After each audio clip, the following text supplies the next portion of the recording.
Welcome to City Week, ladies and gentlemen.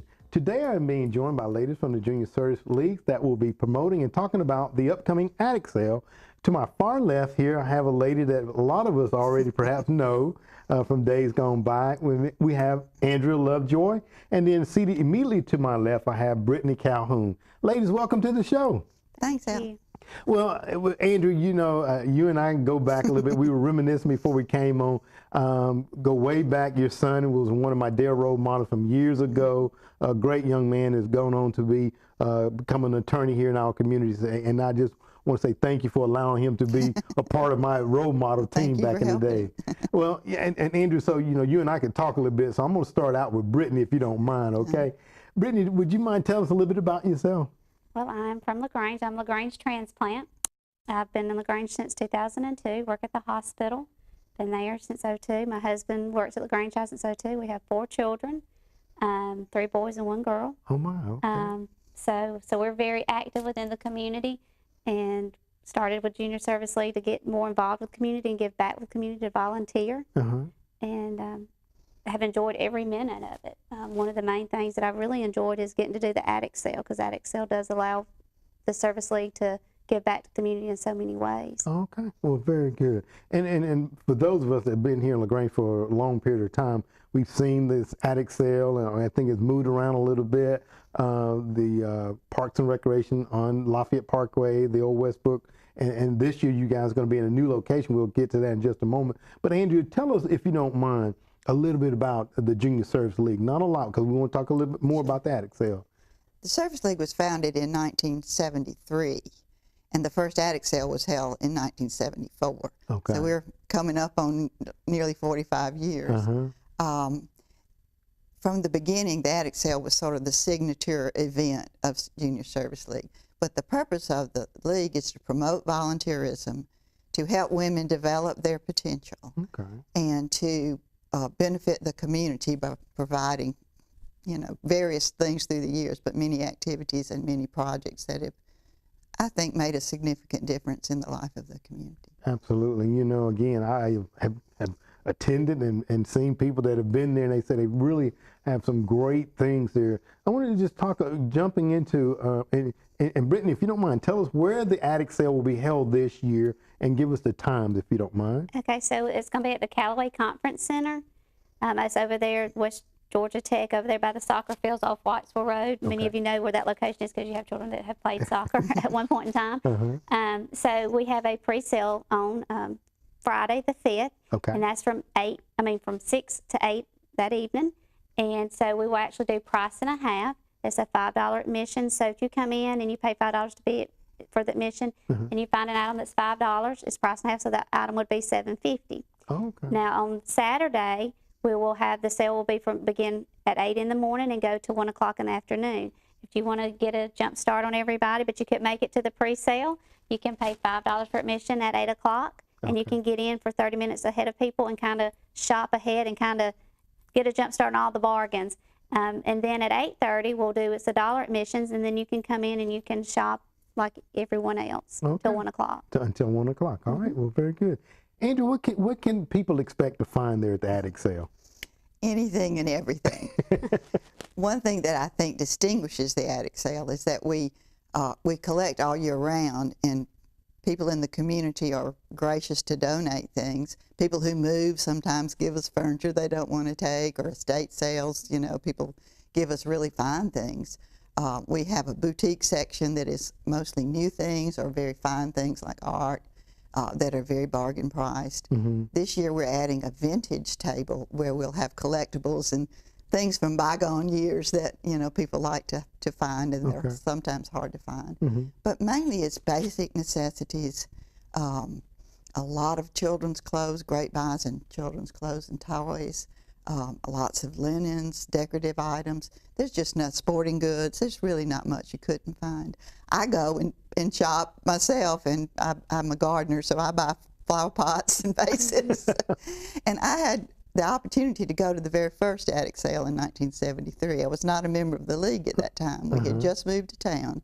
So I went as a customer. I had read in the paper about this new group in town called Junior Service League, and that they were having this huge attic sale.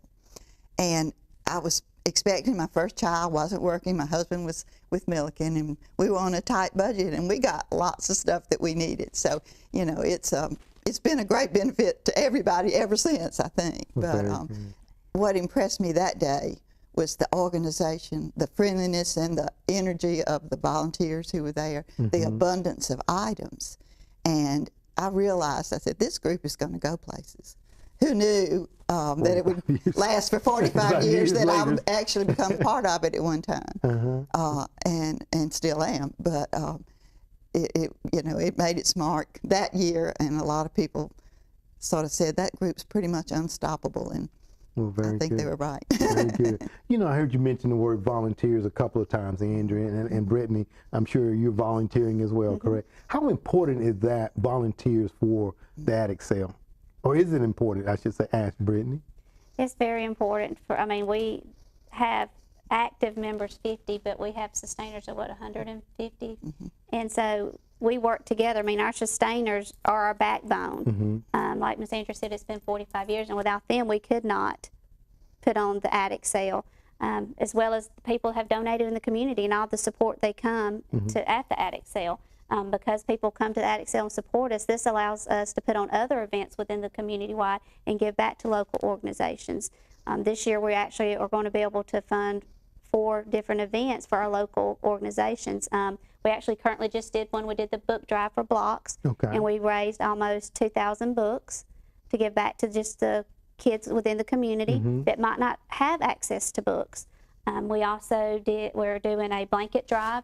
Let's see, it's November the 9th. It's going to be at Sweetland in Wildleap. Sweetland, the B-52s will be playing that evening. So if you come in and donate blankets, we're doing a blanket drive, and that goes to the Homeless Coalition. All right. February the 11th, we're doing a diaper drive for the First Choice Women's Center, and that's going to be at Your Pie. Okay. Supporting the local businesses as well as giving back to the community. And then we're also doing Taste of the Town again. That was a big thing that everyone enjoyed last year. It was something new that we did, Taste of the Town. Our provisional class, our young class, our new members actually put that on last year, and it was such a success that we're doing that again. And so that will be at the South Main Plaza on, let's see, make sure I give you the right date, March the 23rd, and that goes to the Circles of Truth. So that's 4 organizations that, because of the Attic Sale, we're able to promote these events and get them started.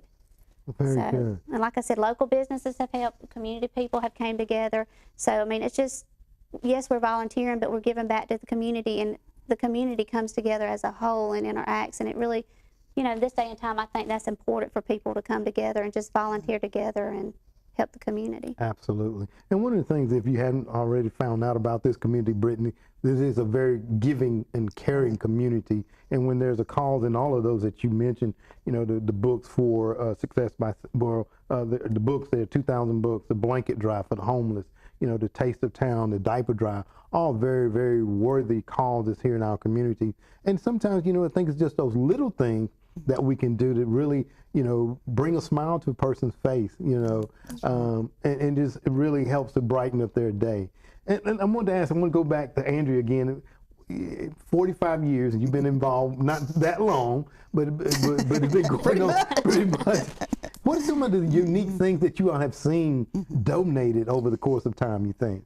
One of the things that I remember best is one of the attic sales when, it's probably in the 90s, when my daughter had decided to part with her Barbie dream house, which is it's a huge pink plastic thing that takes up half your room. Two-story. I was overjoyed to be taking that to the attic sale. I couldn't wait to get rid of it. And I just happened to be working in the toy area when a little girl saw it and said, "Mama, can I?" And it was like $5 or $10, something very bargain for at least $100 item. And her mother said yes, and her face just lit up, you know, like a candle. And it was just, you know, I felt, oh, something I couldn't wait to get rid of had brought so much happiness to somebody. I think the attic sale is a win-win in that regard because it does help people. And then the money that it makes helps more people. That's right.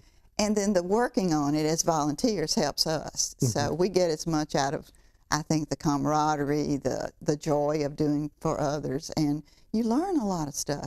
When I worked at LaGrange Daily News, I can tell you that I daily learned things. I used skills that I had learned as an Attic Sale member. Well, very good.